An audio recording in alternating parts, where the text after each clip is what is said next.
un viejo dirigente comunista, don Rosario Pietrarruey.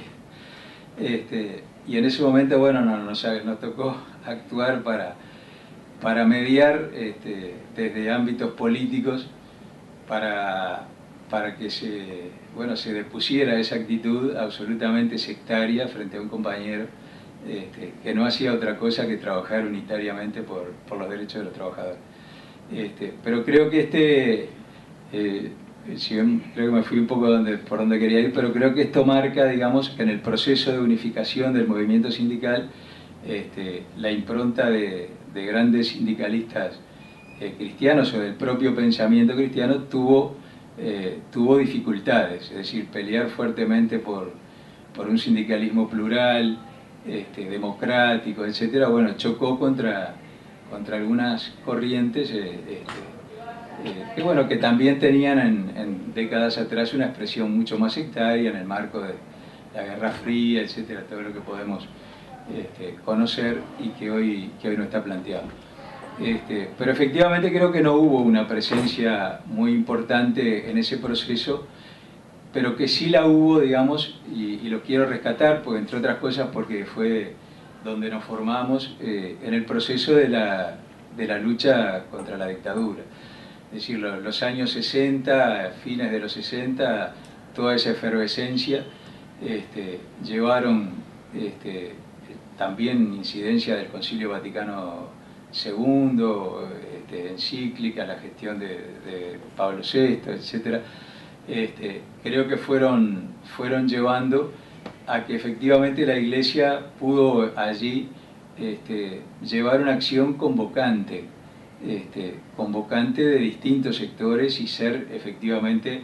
el lugar, no solamente un lugar de resistencia, sino un lugar de promoción, de formación, de integración, y de donde surgieron muchos sindicalistas. Yo hoy me encuentro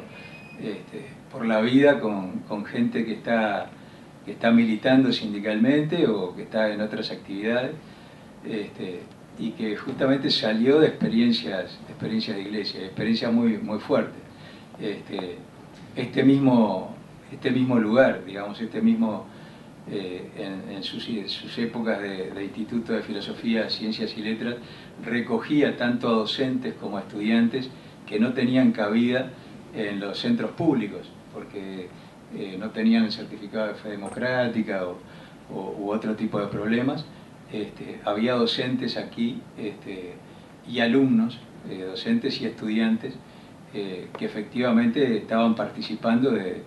una efervescencia social que estaba muy lejana al régimen reinante en la década del 70. Creo que son elementos a destacar. Yo quiero señalar también que cuando el 1 de mayo de 1981, que fue aquel año que se corrió la fecha,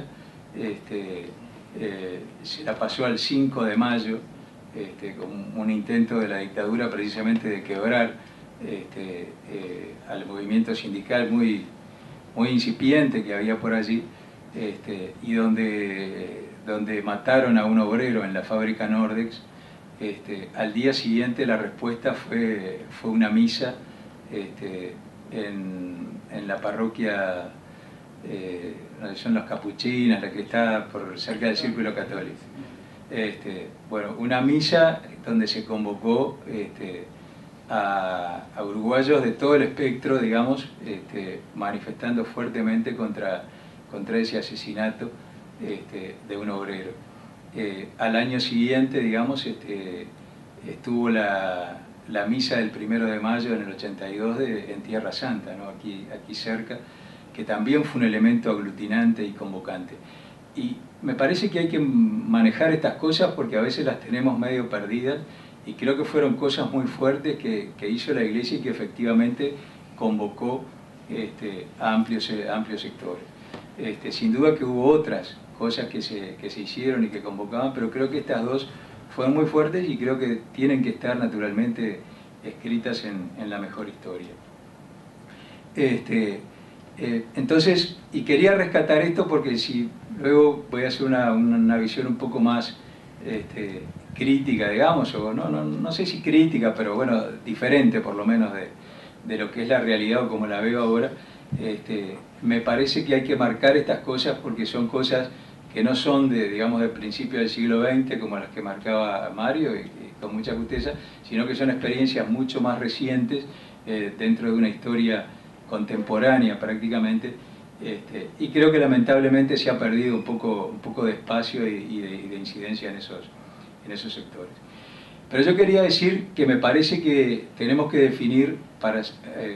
ver cómo queremos actuar en el mundo del trabajo, definir lo que es el mundo del trabajo.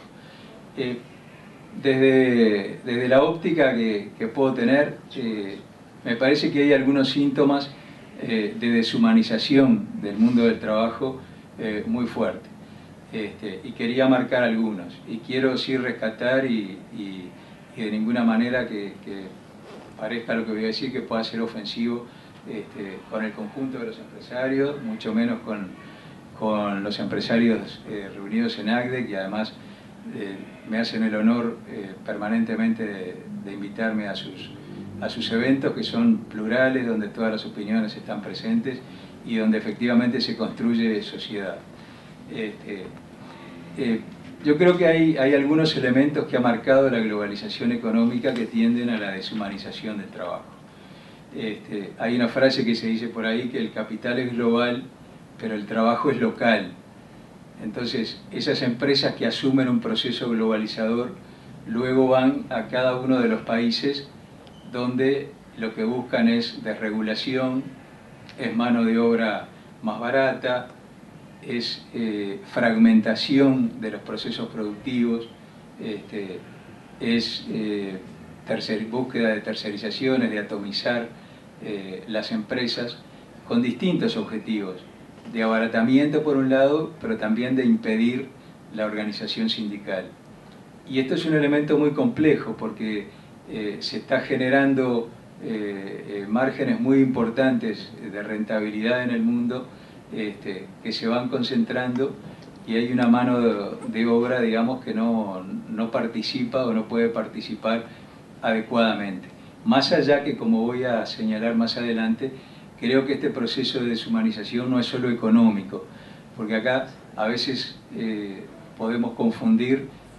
proceso de deshumanización exclusivamente ligado al económico, y creo que lo cultural tiene mucho que ver. Pero es decir, la globalización nos pone frente a un marco de relaciones laborales en general muy desiguales, que van buscando las empresas alrededor del mundo. Todos sabemos que las grandes empresas europeas hoy en general no producen en Europa, sino que producen en el sudeste asiático o en las maquilas de Centroamérica o la frontera mexicana, en fin, buscando otro tipo de condiciones para el trabajo. Atrás de esto viene la desregulación, que la desregulación, cuando es unilateral, hay que entender que es mala para el trabajador.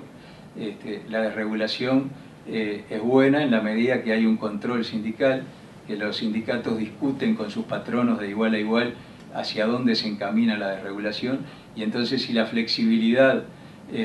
o si la flexibilidad es en el marco de una regulación es aceptada, es decir, tanta flexibilidad como al acuerdo que se llegue, entonces pueden ser procesos positivos, necesarios muchas veces. Cuando la desregulación es unilateral o es por ausencia de legislación, seguramente el perjudicado va a ser el trabajador.